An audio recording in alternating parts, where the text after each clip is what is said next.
You can tell it's a hi-fi stereo. Cartier-Bresson, Doisneau, Hamilton, the greatest. I don't know any Ugh. of them, but Ugh. Oh my god. Cartier-Bresson, Doisneau, Hamilton, the greatest.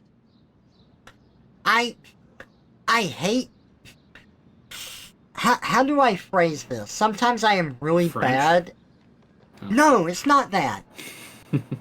It is... I feel like I am an artist that hates art. But what it is that I really hate is the pretentious nature surrounding art. I cannot stand it. It bothers me so bad. It's why I You don't hate like... high art. I don't like museum art. I don't like this, like, snooty attitude of studying the masters and all of that fucking bullshit. You hate highbrow art. I hate people's attitudes around it. I don't hate the art itself. The art itself is what it is. It does not suit me. I don't find it interesting. I don't like looking at it. I like looking at furry art. I like looking at cartoons. Space, I do miss my friends and family in Seattle. Shut the fuck up, Max. I'm ranting. You don't have your Rant Sona up. There we go. Much better.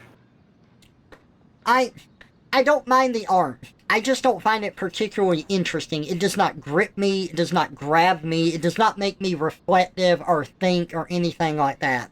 At the most, I'll look at it and I will admire the detail, or, you know, I'll find it enjoyable for a second, or like, you know, it's cool that they painted this. That's about as far as it goes. Having a more in-depth discussion is fine, but the attitude that they treat this, it's like it is on a pedestal that you cannot be reached, and you have to just worship the ground that these people walked on, or you're not like a true artist, or you don't really appreciate it. And that's they try to inject philosophy into it, and it's like... I I hate don't it. really think Van Gogh and them were like thinking about all that shit. They were too busy doing drugs to give a shit about the fucking, like, philosophy of their painting. Yeah, and I kind of learned this in art history class in college. I fucking hated it. It's because you get the subjectivity of art mixed in with, like, actual history, and it is not a good combination.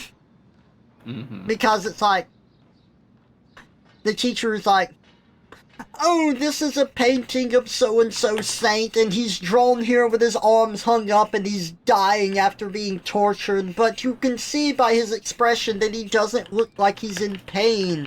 His, like, head is resting on his shoulder in almost a relaxed pose. Now, what does this say to you? And some student gives their answer, and the teacher's like, yes, but, and then, like, gives the answer that they want you to have.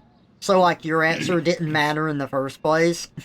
Yeah, that's what I love about any class that's, like, not factual or, like, not scientific, is the answer is what I want it to be, and if I don't like you as a person, I will say that your answer is bad because I don't like you. You know, it's like, it's completely opinionated. Like, I can't stand it. And just as a person, I have always found animations, cartoons, especially like animals and furry stuff, that's so much more engaging for me. Like, it's just, it speaks to me. It is so much more relatable to me. I can get a lot more out of it. It doesn't necessarily have to be furry, but that helps. And that's the kind of stuff that I like. I don't know. It's just art. Art is art is art. There's no low art. There's no high art. There's just art. And you can appreciate whatever type of art you want. Just because I don't like something doesn't mean you can't like that. I just don't like the attitude around how it's treated. You should have a pretentious Trevor TF where you talk about, like, the philosophy of TF or whatever. How does that the would goo be funny. make you feel? What is your emotional reaction to this piece? I mean, you're not far off. That's kind of what I go for conveying in my TF pieces, is the emotion. Well, there you go. But what do likes like? Do they like you, or just the sensation of eating?